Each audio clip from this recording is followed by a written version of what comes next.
মাকে আপনি করে বলতে লজ্জা লাগে, বাবাকে আপনি করে বলতে লজ্জা লাগে, একটু পর পর লাগে। আপনি করে বললে কি লাগে? পর পর লাগে। কি বলো? সাহাবায়ে কেরামের নিকট সবচেয়ে সবচেয়ে প্রিয় এবং সবচেয়ে মহব্বতের মানুষটা কে ছিল বলতে পারবা? কে? হুজুর সাল্লাল্লাহু আলাইহি সাল্লাম। কে ছিল?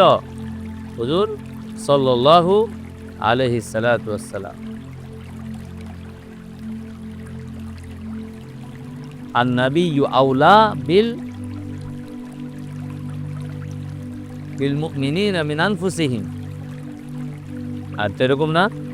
আন-নাবিয়্যু আওলা বিল মুমিনিনা মিন আনফুসিহিম। অর্থাৎ নবী মোমেনদের নিকট তাদের সবচেয়ে পছন্দের কাছের মানুষটা ছিল। এখানে হুজুর সাল্লাল্লাহু আলাইহি ওয়াসাল্লাম কি তুমি কেন বলছে? মানে রাজুর খেলাফ না? অনেকে ভাবে মা বাবারে তুই করে বলে এটা মনে বেশি আপন। বোকার কথা। তুই করে বলে কি ইজ্জতের না বেইজ্জতের? তুমি করে বলে কি ইজ্জত হয় না বেইজ্জত হয়? তাহলে আমি মাকে সবচেয়ে ভালোবাসলাম, বাবাকে সবচেয়ে তাকে বলে তুই তুমি। তাহলে হইল? এটা হলো বোকার মতো, বোকার পাগল। একজন আইসা এক বন্ধু এসে পাশায় হাতের মধ্যে একটা গজরে নিয়ে বন্ধুর পাশায় দিছে বাড়ি। জোরে বাড়ি। বলছে বন্ধু তো কাঁদতেছে। কিরে মারস কেন? তোরে আমি ভালোবাসি দোস্ত। তোরে আমি ভালোবাসি, এটা কি ভালোবাসে কি? পাশায় গজারের বাড়ি? ভালোবাসার আলামত হলে কি দিতে হবে? ফুল দিতে হবে। আচ্ছা বলো তো এখানে কি আছে যে মাকে একটা ফুল দিছে ভালোবাসা? মা আপনার এই ফুলটা দিলাম। মানুষ এই যেমন ভাবে ফুল শুধু প্রেমিকার জন্য, বিবির জন্য। আসলে কি সহি আল্লাহকে ফুলটা বিবির জন্য বানাইছে? কি বলো? প্রেমিকার জন্য বানাইছে? এই ফুলটা তো একটা ভালোবাসার কি নিদর্শন, সুন্দরের নিদর্শন। তা আমি আমার একটা বন্ধুকে আমি ফুল দিছি কখনো? অর্থাৎ আমরা এটাকে ফুলটারে খারাপ কাজে লাগাইছি, অবৈধ কাজে। মাকে একটা ফুল দাও, ভাইকে একটা ফুল দাও, মাকে একটা হাদিয়া দাও। হ্যাঁ, সফরে গেছো, মার জন্য হাদিয়া নিয়ে যাও। কে বলো তো হাতুরাও দেখি। হ্যাঁ, মার জন্য একটা হাদিয়া নিয়ে যাও, বাবার জন্য হাদিয়া খুব কম দেখছো। ভাইয়ের জন্য হাদিয়া নিয়ে যাও, ওস্তাদের জন্য হাদিয়া নাও। এটা সুন্নত, হাদিয়া অল্প হোক, এটা সুন্নত। এটা দ্বারা মহব্বত হবে। মন থাকবে তো ইনশাআল্লাহ, মন থাকবে তো ইনশাআল্লাহ। আল্লাহ আমাদেরকে বেশি বেশি আমল করে তৌফিক দান করুন। আজকে আমাদের পিতা মাতার সাথে ভালো ব্যবহারের বর্ণনা সম্পর্কে অধ্যায়। পিতা মাতার খেদমত না করার শাস্তি। বিসমিল্লাহির রহমানির রহিম। ওয়ান আবি হুরায়রা রাদিয়াল্লাহু তাআলা আনহু আনিন নবী সাল্লাল্লাহু আলাইহি ওয়াসাল্লাম قال رغم أنفه ثم رغم أنفه ثم رغم أنفه قيل من يا رسول الله قال من أدرك الوالديه عند الكبر أحدهما أو كليهما ثم لم يدخل الجنة رواه مسلم। হযরত আবু হুরায়রা রাদিয়াল্লাহু তাআলা আনহু থেকে বর্ণিত, রাসূলুল্লাহ সাল্লাল্লাহু আলাইহি ওয়াসাল্লাম ইরশাদ করেছেন, ওই ব্যক্তি ধ্বংস হোক, ওই ব্যক্তি ধ্বংস হোক, ওই ব্যক্তি ধ্বংস হোক। জিজ্ঞাসা করা হলো কোন ব্যক্তি ইয়া রাসূলুল্লাহ? উত্তরে বললেন যে ব্যক্তি বৃদ্ধ পিতামাতাকে পেল, যে ব্যক্তি তার জীবদ্দশায় তার জীবনে বৃদ্ধ পিতামাতাকে পেল অথবা তাদের একজনকে পেল কিন্তু তাদের খেদমত করে জান্নাতে প্রবেশ করতে পারল না, সে ধ্বংস হোক। আল্লাহ আমাদেরকে হেফাজত করুন। وعن عبد الله بن عمرو رضي الله تعالى عنه قال قال رسول الله صلى الله عليه وسلم رضا الرب في رضا الوالد وسخط الرب في سخط الوالد رواه الترمذي।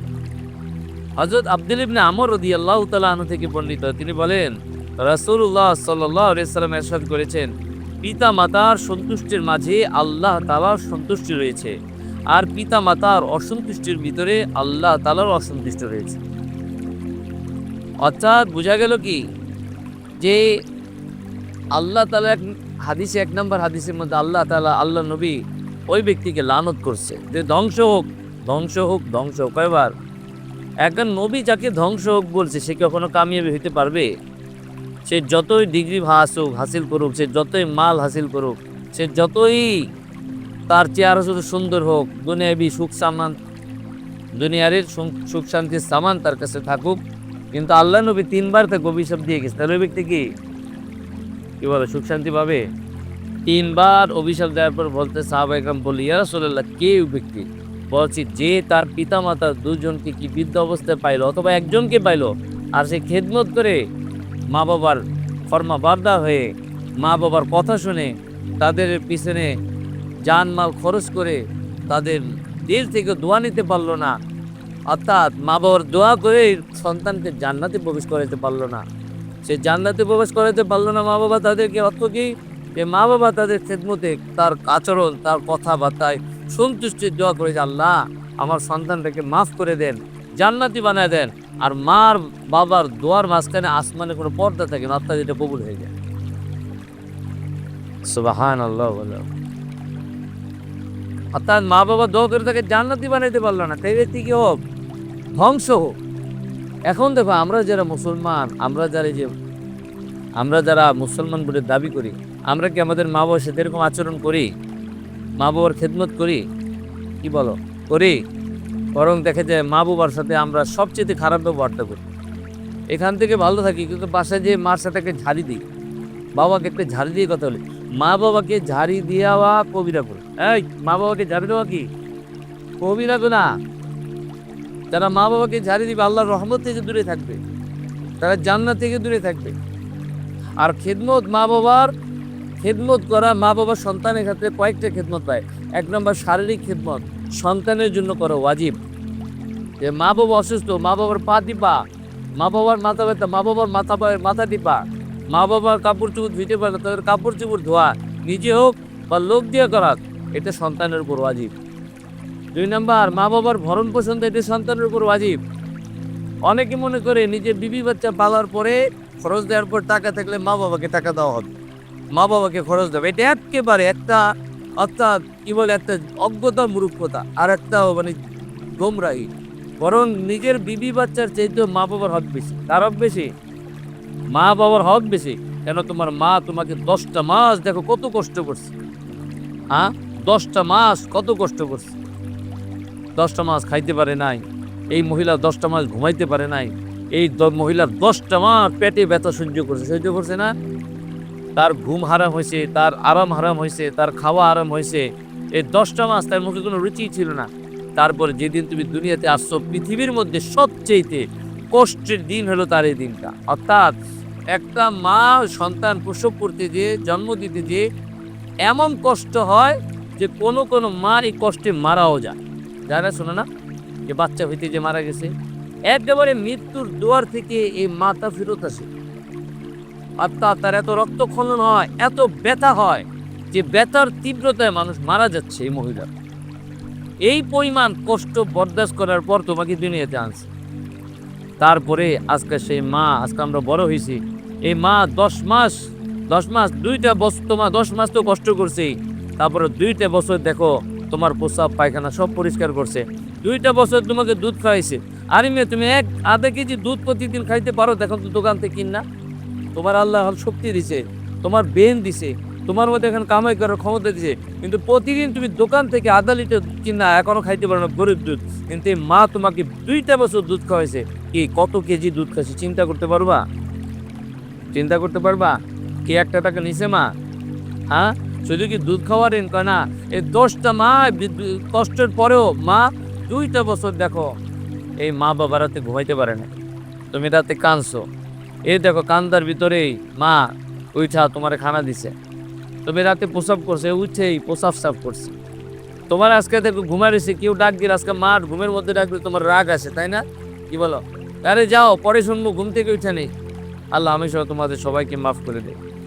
কিন্তু এই মা দেখো 2টা বছর রাতে ঘুমকে হারাম করে দিছে। বাচ্চা যখন প্রসাব করছে, পায়খানা করছে, এই মাঝ রাতে তো বাচ্চাকে প্রসাব পায়খানা সব করছে না। বড় অনেক সময় দেখা যাচ্ছে প্রসাব করতে করতে সব কথা শেষ হয়ে গেছে, আর শুকনা জায়গা না, শেষ পর্যন্ত মা বাবা ওই দেখবা নিজের শুকনা জায়গাটাকে ছেড়ে দিয়া সন্তানটাকে শুকনা জায়গায় শোয়া নিজের প্রসাবের মধ্যে শুয়েছে। কি পরিমাণ কষ্টের পর আজকে তোমরা বড়, তারপরে তোমাদের জন্য দোয়া, কান্নাকাটি। আজকে এতটা বছর তোমরা দেখো কেউ কামাই করে না, মা বাবা কষ্ট করে হোক, অনেক মা বাবা দেখবো ওষুধ কিনে না, সন্তান লেখাপড়ার খরচ দেয়। আজকে সন্তানরা বুঝে না, আজকে সন্তানরা মোবাইল পেয়ে আর বন্ধু বান্ধব পেয়ে মা বাবাকে ভুলে যায়। আর যদি কারো প্রেমে পড়ে তাহলে তো কথাই নেই। আরে বেটা, তোমার চামড়া দিয়ে যদি তুমি জুতা বানাও, তোমার শরীরে যতটা চামড়া আছে চামড়া দিয়ে জুতা বানাও, তুমি কোনোদিন তোমার মা তোমার বাবার ঋণ শোধ করতে পারবা না। মনে থাকবে কথা। আজকে এই মা বাবার সাথে আজকে আমরা খারাপ ব্যবহার করি। মা বাবাকে দেখো ভরণ পোষণ দিতে চায় না, মা বাবার খেদমত করতে চায় না। আল্লাহ আমাদের সবাইকে হেফাজত করো। কি বলো, মা বাবার খেদমত করবো তো ইনশাআল্লাহ? করবো তো ইনশাআল্লাহ? যে মা বাবার খেদমত করবে আল্লাহ তাকে জান্নাতি বানিয়ে দিবে।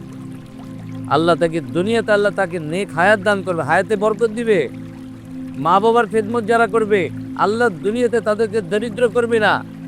মা বাবার বরকত আল্লাহ তাদের দুনিয়াতে সম্পদ দান করবে, হালাল সম্পদ দান করবে, সম্পদের মধ্যে বরকত দান করবে, আল্লাহ তার হায়াতের মধ্যে বরকত দান করবে। বুঝতে পারছো কথা? বুঝতে পারছো কথা? আর আল্লাহ তাআলা জান্নাতীদের সিফত দিয়ে দিবে। আর ওস্তাদের খেদমত করবে, ওস্তাদের খেদমত করলে কি হবে জানো? মা বাবার খেদমত, মা বাবার পাশাপাশি ওস্তাদ তোমাদের রুহানি মা বাবা, ওস্তাদে কি রুহানি পিতা মাতা, ওস্তাদ রুহানি পিতা মাতা। মা বাবা তোমাদেরকে ছোটকালে কষ্ট করতে দেখো,